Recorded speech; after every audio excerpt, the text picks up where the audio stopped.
शिवाय नमस्तुभ्यम। हर हर महादेव। छत्रपति संभाजी नगर औरंगाबाद महाराष्ट्र में गुरुजी पंडित प्रदीप मिश्रा जी के द्वारा वाची जा रही सत्यम शिवम सुंदरम शिव महापुराण कथा के 5वें दिन की कथा आज पूर्ण हो चुकी है।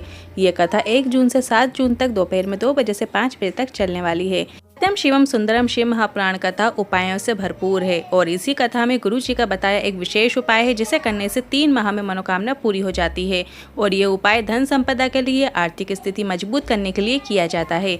ये उपाय कब और कैसे और कितनी बार करना है, इसकी जानकारी भी हम इस वीडियो के अंत में आपको देने वाले हैं। उपाय आपको वीडियो में करके भी दिखाएंगे। ये उपाय की शुरुआत आप 6 जून 2023 मतलब मंगलवार से कर सकते हैं। 6 जून आषाढ़ माह का मंगलवार है, साथ ही द्वितीय तिथि पड़ रही है। इस दिन किया जाने वाले 3 विशेष उपायों की जानकारी आपको इसी वीडियो के अंत में मिलने वाली है, जिससे आप गुस्सा शांत करने के लिए, व्यापार वृद्धि के लिए और शीघ्र विवाह के लिए कर सकते हैं। आज की कथा में गुरुजी ने 14 उपाय पत्र उपयोगी जानकारियां दी हैं। सभी की जानकारी आपको इसी वीडियो के माध्यम से देंगे। किसी कारणवश यदि आपने आज की कथा नहीं सुनी है तो पूरी कथा का रास्ता तो आपको इस छोटे से वीडियो से प्राप्त हो जाएगा। में हमने आपसे एक प्रश्न किया था, त्वचा या चर्म रोग में कौन से महादेव का नाम लिया जाता है? तो सही उत्तर है टंकेश्वर महादेव। और आज का प्रश्न इस प्रकार है, कमल गट्टे वाले जल का प्रयोग किस लिए किया जाता है? ए चर्म रोग के लिए, बी संतान प्राप्ति के लिए, सी रोग मुक्ति के लिए या डी धन संपदा बढ़ाने के लिए? का उत्तर कमेंट के जरिए हमें भेज सकते हैं और हम इस प्रश्न का उत्तर कल के वीडियो में आपको बताएंगे। तो बढ़ते हैं आज की कथा की पहली जानकारी की ओर। लॉकेट, पॉकेट और जैकेट, ये वो 3 चीज़ें हैं जो आपके अंदर अहंकार पैदा कर देती हैं। लॉकेट से तात्पर्य आपके गहने और ज्वेलरी से है, पॉकेट से तात्पर्य अभिप्राय आपकी धन संपदा से है और जैकेट से अभिप्राय आपके कपड़े और रहन सहन से है। इसके बाद गुरुजी ने कहा कि पैदा होने वाला बच्चा पॉकेट, लॉकेट और जैकेट के साथ पैदा नहीं होता और ना ही मरने वाला व्यक्ति पॉकेट, लॉकेट और जैकेट को साथ ले जा सकता है। बढ़ते हैं आज की कथा की दूसरी जानकारी की ओर। गुरुजी ने कहा है आपको एक के भरोसे हो जाना है। अगर आप सब कुछ अपना एक के भरोसे कर देते हैं तो वो एक आपकी जीवन की नाव को पार जरूर लगाता है। बढ़ते हैं आज की कथा की तीसरी जानकारी की ओर। पिता का कार्य है बच्चों को शिक्षा देना, कपड़े अच्छे पहनाना और उसके भोजन की व्यवस्था करना, पर माँ का कार्य होता है बच्चों को अच्छे संस्कार देना। बढ़ते हैं आज की कथा की चौथी जानकारी की ओर। गुरुजी ने कहा हमने इतनी कथाएं की हैं पर यह छत्रपति संभाजी नगर की कथा एक ऐसी कथा है जिसमें यहाँ पर वीआईपी के बैठने से लेकर एक बार भी झगड़ा देखने को नहीं मिला। नहीं तो हर कथा में ऐसा होता है कि हम आगे बैठेंगे, हम स्टेज के सामने बैठेंगे, स्टेज के पास बैठेंगे, इस तरीके के झगड़े होते हैं और हर दिन झगड़े होते हैं। बढ़ते हैं आज की कथा की 5वीं जानकारी की ओर। जो अगली कथा है वो भोपाल में होने वाली है और इस कथा का नाम रहेगा महामृत्युंजय शिव महापुराण कथा। ये कथा 5 दिवसीय कथा रहेगी जो कि 10 जून से 14 जून तक चलेगी। इस कथा में गुरुजी बताएंगे कि महामृत्युंजय मंत्र का जाप कैसे करना चाहिए, इसे कब बोलना चाहिए, कितनी बार बोलना चाहिए और बीमार होने पर इस मंत्र का जाप किस तरह से लेना चाहिए और इस मंत्र को लिखना चाहिए या नहीं लिखना चाहिए। यदि इस मंत्र को लिखा हुआ पाया गया है तो उसका विसर्जन किस तरीके से करना चाहिए। ये कथा भोपाल के करण चौराहे के पास होने वाली है। बढ़ते हैं आज की कथा की 6वीं जानकारी की ओर। गुरुजी ने कहा कि आप 10 से 14 जून कथा सुनने भोपाल में आए। इसके बाद 15 तारीख को आकर सीहोर में कुबरेश्वर धाम में रुद्राक्ष प्राप्त कर सकते हैं और आप 16 तारीख को जब गुरुजी का जन्म दिवस है उस अवसर पर भजन संध्या रखी गई है तो आप इस भजन संध्या का आनंद 16 जून को प्राप्त कर सकते हैं। बढ़ते हैं आज की कथा की 7वीं जानकारी की ओर। चित्राबाई पत्र लेकर आई, मेरे पति को मुंह का कैंसर हो गया था, उनका ऑपरेशन हो गया और कीमोथेरेपी शुरू हो गई पर आराम नहीं मिल रहा था। हमने वापस MRI कराई पर डॉक्टर ने कहा कैंसर ठीक नहीं हुआ है, उनकी रिपोर्ट सेम पहले जैसी ही पाई गई है और फिर से ऑपरेशन करना पड़ेगा। फिर हमने पशुपतिनाथ व्रत करना शुरू किया, शिवलिंग पर जल चढ़ाना शुरू किया और शिवलिंग पर बेलपत्र चढ़ाकर प्राप्त करके ले आते और शिवलिंग पर चढ़े जल और बेलपत्र को उनका आचमन करा देती और बाबा की कृपा से जब हम दोबारा जाँच के लिए गए तो रिपोर्ट नॉर्मल हो गई है। उसी का आभार व्यक्त करने कथा पंडाल में आए हैं। बढ़ते हैं आज की कथा की 8वीं जानकारी की ओर। आया 1 नवंबर 2018 में मेरी डिलीवरी हुई और मेरी तबीयत खराब हो गई। डॉक्टर ने एक बीमारी के कारण इनका हार्ट खराब हो गया है, नया हार्ट लगाना पड़ेगा जिसमें 1 वर्ष लगेगा। मेरा मेरा वजन 65 किलो से 27 किलो का हो गया था। मैंने शिव पर जल चढ़ाना शुरू किया। शिव के भरोसे हो गई पूरी तरह से और औषधि रूप में शिव जी पर चढ़ाकर जल प्राप्त कर कर उस जल का आचमन करने लगी और बाबा की कृपा से मेरा हार्ट काम करने लगा है और अब मैं पूरी तरीके से स्वस्थ हो गई हूँ, ठीक हो गई हूँ और कथा पंडाल में बैठकर कथा सुन रही हूँ।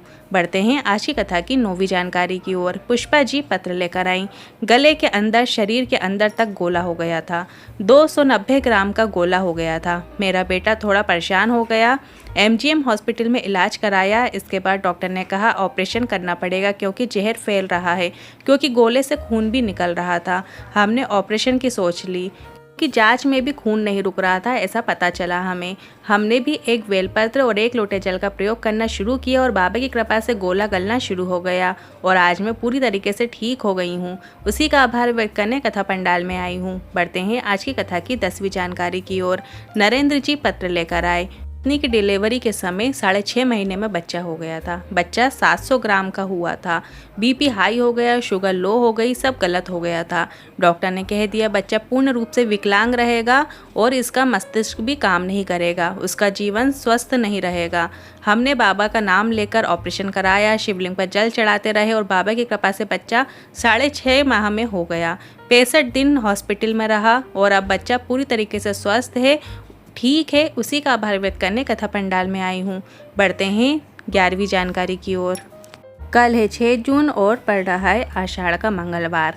जो व्यक्ति बहुत अधिक गुस्सा करते हैं, अपशब्द बोलते हों, कुछ भी बोल देते हों, गुस्सा कंट्रोल ही नहीं होता है, साथ ही चिड़चिड़ प्रवृत्ति के हों, तो आपको एक विशेष उपाय करना है। आपको उनके हाथ से शिवलिंग पर 1 कलश जल चढ़वाना है, पर इस जल कलश के अंदर आपको एक साबुत मूंग का दाना डाल देना है और जल चढ़ाते समय आपको अवधूतेश्वर महादेव का स्मरण करना है, श्री शिवाय नमस्तुभ्यं मंत्र का स्मरण करना है और वो जल पूरा शंकर भगवान की शिवलिंग पर आपको अर्पित कर देना है और उस जल का आचमन भी आपको अवधूतेश्वर महादेव के नाम से करना है। घर का जो भी सदस्य गुस्सा करता है, यदि वो किसी कारणवश जल नहीं चढ़ा पा रहा है तो आप 1 लोटा जल उस व्यक्ति का नाम और गोत्र बोलकर चढ़ा सकते हैं। साथ ही अवधूतेश्वर महादेव का स्मरण कीजिए और वो जल का आचमन उन्हें भी अवधूतेश्वर महादेव के नाम से कराना चालू कर दें। आपको आराम ज़रूर मिलेगा। कम से कम आपको 5 मंगलवार ये उपाय करना है। बढ़ते हैं अगले 12वीं जानकारी की ओर। व्यापार नहीं चल रहा है, विवाह में अड़चने आ रही हों मंगल दोष के कारण, तो आप गुरुजी का बताया एक मूंगे वाला उपाय कर सकते हैं। ये उपाय भी आपको 6 जून आषाढ़ मंगलवार के दिन करना है। इसमें मूंगे की आवश्यकता होगी। वो मूंगा जो आप अंगूठी में पहनते हो, जो स्टोन होता है, उस मूंगे को आपको ले लेना है। 1 कलश जल के अंदर आप अपनी अंगूठी डाल लीजिए या मूंगे का जो स्टोन होता है, पत्थर होता है, वो डाल लीजिए और उस मूंगे को निकाल कर वो जल शंकर भगवान की शिवलिंग पर चढ़ाना शुरू कर दीजिए। ये उपाय करने की शुरुआत आप मंगलवार से कर सकते हैं और ये उपाय आपको लगातार 31 दिन तक करना है। 31 दिन तक आपको ये उपाय करना है। शिवाय नमस्तुभ्यं बोलते हुए उस जल को शंकर भगवान की शिवलिंग पर अर्पित करना है। 31 दिन तक आप ये उपाय करिए और जो जलाधारी से आ रहे जल को आपको अपने घर में सिंचन करना है। व्यापार वाली जगह पर आपको छींटे दे देना है। बस आपको इतना ही करना है। अब बढ़ते हैं अगले 13वें उपाय की तरफ। विवाह में देरी हो रही है, शादी में देरी हो रही है या आप कोई नया कार्य शुरू करना चाहते हैं, उसमें आपकी देरी हो रही है, व्यापार ठीक से नहीं चल रहा है या आप कोई नया व्यापार शुरू करना चाहते हैं, सर्विस में देरी हो रही है, आप बहुत टाइम से नौकरी का प्रयास कर रहे हैं, आपको नौकरी नहीं मिल रही है, तो आपको इस मंगलवार को ये उपाय करना है। आपको एक धतूरा लेना है। धतूरे को आपको फोड़ लेना है और उसके अंदर का भाग आपको निकाल लेना है। जो धतूरे का अंदर का जो भाग है वो लेकर आपको शिव मंदिर जाना है। साथ ही 1 लोटा जल लेकर आपको शिव मंदिर पहुँच जाना है। वह धतूरे का फल आपको शंकर भगवान की शिवलिंग पर आपको अर्पित कर देना है। इसके बाद 1 लोटा जल श्री शिवाय नमस्तुभ्यं बोलते हुए मंगलवार के दिन आपको वो धतूरे के फल के ऊपर, शंकर भगवान की शिवलिंग के ऊपर वो जल आपको समर्पित कर देना है। धारी से आ रहे जल को आपको अपने जल कलश के अंदर नहीं लेना है क्योंकि धतूरे का फल विषैला होता है। ध्यान रखिए, जब आप ये उपाय कर चुके हों इसके बाद धतूरे का फल उठा लेना है आपको शिवलिंग पर से और आपको विसर्जन कर देना है। आप ये किसी वृक्ष के नीचे उसका विसर्जन कर सकते हैं। अगली 14वीं जानकारी की ओर। 2 जगह जल आपको 3 महीने तक लगातार चढ़ाना शुरू कर देना है। जीवन में कितनी ही तकलीफ क्यों ना हो, जीवन में कितनी ही परेशानी क्यों ना हो, चाहे आपका व्यापार ठीक से नहीं चल रहा हो, धन संपदा घर में नहीं आ रही हो, बनते काम बिगड़ जाते हो, तो गुरुजी ने कहा है अगर आप यदि ठेला भी लगा रहे हो, कोई छोटा बिजनेस भी कर रहे हो या आप कोई बड़ा बिजनेस भी कर रहे हो, नौकरी कर रहे हो, तो आपको 2 जगह जल चढ़ाना शुरू कर देना है। अब आपको 2 जगह जल चढ़ाने के लिए 2 कलश जल नहीं लेना है, आपको 1 कलश जल में से ही दोनों जगह जल चढ़ाना शुरू कर देना है। उस कलश का जल आपको सबसे पहले शिवलिंग पर चढ़ाना शुरू करना है। शिवलिंग पर जल चढ़ाइए, इसके बाद दूसरी जगह आपको उसी कलश में थोड़ा जल बचा लेने के बाद बेलपत्र के पेड़ के नीचे आपको जल चढ़ा देना है। अर्थात आपको शिवलिंग और बेलपत्र के पेड़ के नीचे जल चढ़ाना शुरू कर देना है, पर एक ही लोटे का जल दोनों जगह चढ़ाना है। और इस बात का भी ध्यान रखना है, बेलपत्र का पेड़ जिसमें आप जल चढ़ा रहे हो वो आपसे बड़ा होना चाहिए, आपकी हाइट से ऊंचा होना चाहिए, उसकी छांव आप पर आ रही हो। मतलब जैसे हम जब बेलपत्र तोड़ते हैं तो हमारे ऊंचे पांव होने पर आपका हाथ बेलपत्र तक चले जाए। इस तरीके से आप खड़े खड़े ना पकड़ सकें, इतनी छोटी हाइट नहीं होनी चाहिए बेलपत्र के वृक्ष की। बेलपत्र का वृक्ष ऊंची हाइट का होना चाहिए। बेलपत्र के वृक्ष में आपको जल चढ़ाना शुरू कर देना है। रजस्वला धर्म आने पर आप रजस्वला धर्म के बाद वापिस जल चढ़ाना शुरू कर सकते हैं।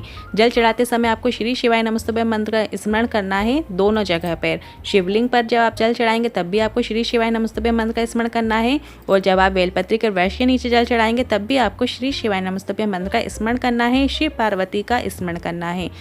से जुड़े यदि मन में कोई सवाल है, क्वेश्चन है तो आप कमेंट बॉक्स के जरिए पूछ सकते हैं। वीडियो थोड़ा भी उपयोगी लगा हो तो वीडियो को लाइक करके कमेंट बॉक्स में हर हर महादेव ज़रूर टाइप कीजिएगा। श्री शिवाय नमस्तुभ्यं। हर हर महादेव।